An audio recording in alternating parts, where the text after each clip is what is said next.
How you doing? All right, first thing we're going to talk about today is 10 draft prospects I really like and I would stand on the table for. I'd make a ruckus in that draft room to get these guys. First person, you see him on the screen now, Elijah Arroyo from Miami. I really liked his tape out of Miami. I thought he was a good, dynamic player, but what really convinced me on this guy is the Senior Bowl in the game, in one-on-ones, in team practices where you're getting down to the goal line. I mean, this dude, the whole matchup nightmare is overblown. Every time there's a tight end on a linebacker or safety, people's like, this is a mismatch. Not necessarily. These safeties and linebackers are really athletic nowadays. They run really good 40 times, right? They're physical specimens too. But Elijah Arroyo could not be covered at the Senior Bowl, right? The reason he's not going to go in the first round is because traditional tight ends you can line up in line and kick your butt are still worthwhile. And he's a bit of a tweener, but he's a good player.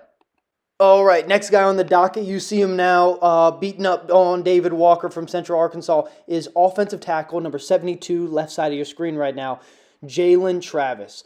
He played at, I think it was Princeton before Iowa State, and I really like him for a couple of reasons. Obviously, he's got good size. He's a big dude, right? Powerful guy, which is what you want out of a lineman. But he's also versatile. I think he might be a little too tall, but he could probably play a little bit of guard.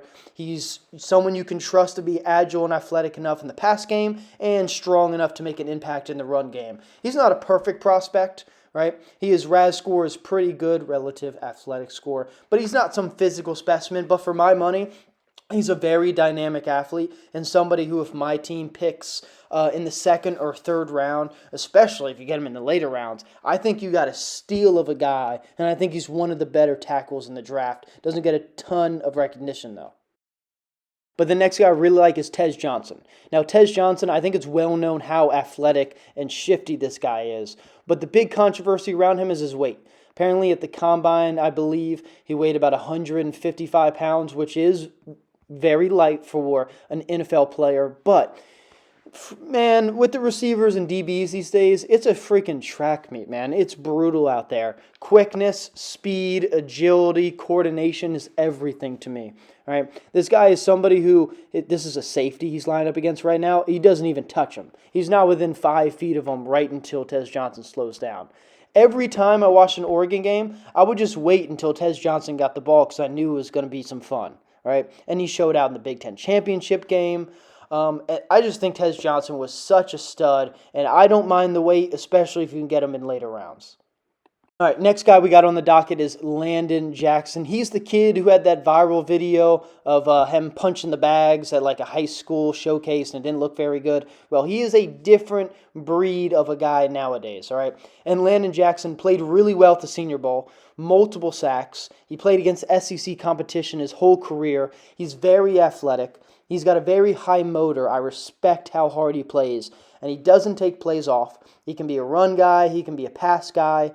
He's not going to be a first-round pick, I think. He doesn't have the most agility. He doesn't have the greatest bend and flexibility. But what he has is quickness. He has really long arms. He's an unbelievable motor. And he is a athletic freak. He's tall. He's long. He ran a good 40 time. I mean, Landon Jackson is, I hate the boom or bust type prospect. But I just don't think that's a very fitting term for most of these guys. But there is a ton of upside with Landon Jackson. All right, next guy on our list is Jalen Lane, mostly a slot receiver from Virginia Tech. This one is a bit of a deep cut for me and a guy I personally really like. He played at Middle Tennessee. This is a video of him covering punts, right? Doing it all, being a gunner at Middle Tennessee. I just feel like he's a very selfless player, right? Selfless. I kind of morphed those two words there, right? He's a punt returner for you. He's a dynamic guy. He's a shifty receiver. The thing that impressed me the most is he wasn't the biggest combine or Senior Bowl standout, but when you watch actual Virginia Tech games from this year, they would get into 3rd and 15 and 3rd and 20 all the time. And then they throw a little screen or a little something to Jalen Lane, just like he's doing here. And he would bail that team out constantly. This is against Miami, against high-level competition. There was so much put on his plate at Middle Tennessee and Virginia Tech. And I feel like he stepped up to the challenge most times. And I can just respect that out of a prospect. I really can. All right, next guy we got on the docket is Chris Paul Jr. Started his career at Arkansas. He's a double SEC guy. I don't think he's the son of the real Chris Paul. I'm just kidding. Of course he's not. But the reason I found Chris Paul is unintentionally, and that's my favorite way to find draft prospects. I was watching some of the defensive linemen that are coming out of Ole Miss this year, and I was like, who's this number 11 guy that's just running sideline to sideline? Especially in what I think is a weaker inside linebacker class, or at least there's not a ton of depth there. Chris Paul Jr. is a guy I really like. I feel like his attitude and his chippiness comes off the screen, and you can kind of see it in his play. He's a decent blitzer. He's a good coverage guy relative to what you're going to get from other inside backers. He can hang with running backs and tight ends. And, man, he just makes a ton of tackles, and he did a lot for that Ole Miss defense. I haven't heard his name really being buzzed around at all, but he's a guy I loved during the draft process. All right, next guy we got on the docket here is one Harold Fanning Jr., and his name in the draft community has kind of been embroiled in controversy, right? And this is a bit of a personal pick. I understand some people think, just to say it bluntly, that he's a little too small and a little too slow to be an elite NFL tight end. But he had tons of production. Some of his best games were against Penn State and Texas A&M, right? He produced very highly against high-level talent. He's a good route runner. He has great hands. You could give him touches in the backfield. You could send him out wide. He can block in line. It's not necessarily his strength. By the way, these are his stats last year at Bowling Green. And yes, they tried to get him a bunch of touches because it's Bowling Green and they're an NFL player. Of course, you're going to use him.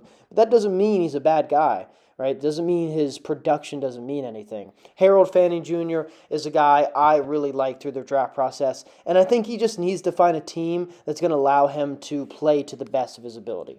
All right, next guy on the list, I'm showing love to the offensive lineman today, is Clay Webb. He's a guard out of Jacksonville State. So you might be thinking, oh, wow, Jacksonville State. Well, he was originally a Georgia commit. He had a bit of a controversy coming out of high school, got a little bit of legal trouble, a little bit of a wild story. I'll let you look that one up on your own. But he's an ex-state champion wrestler, and he was a 5-star recruit. He's a guy I think is very athletic. I love the way he moves his feet. He always stays in front of guys. He might be outpowered every now and then, but usually his feet are good enough to stay in front of everyone, and he has a solid body to where I just don't feel like he gets pushed around a ton. He's not the most athletic freak. He doesn't have the longest arms. But, man, in the trenches, sometimes I don't care. Sometimes I just like a guy who gets the job done. And I trust Clay Webb, especially if you can get him maybe in the 4th or 5th round. Really good RAS score, good prospect to me. All right, next guy on the list, and this is a person who's been talked about a lot. Jalen Milroe is not a mystery or secret to anyone looking at draft prospects. But I think Jalen Milroe, I'm surprised at how he's been undervalued during the draft process. Usually a player like Jalen Milroe is overvalued during the draft process, and you get kind of annoyed by it. But, man, people are overlooking this dude. He is an athletic freak. A quarterback ran a 4.37. Even if it's a pro day timed and a couple seconds are shaved off, I mean, that is ridiculous, dude. His arm strength is crazy. His best throw is the back shoulder, especially when looking at the end zone. He can create. He's big enough to stand out for a whole NFL season. Of course, there's accuracy issues. Of course, he didn't look his best on 3rd downs and in 2-minute drill, which are really important to quarterbacks. But if this is somebody you can get in the later 1st round or early 2nd and let him sit for a year or two, I just think there's so much meat on that bone when it comes to Jalen Milroe. All right, our last guy we're talking about today, and this is a player I'm surprised hasn't gotten more buzz in the pre-draft process.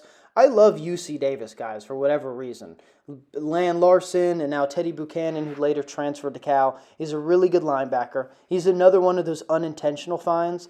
I was trying to watch some of the offensive players on Auburn, and I was like, man, who is this linebacker who's just wrecking the game? And I looked up, and it's Teddy Buchanan.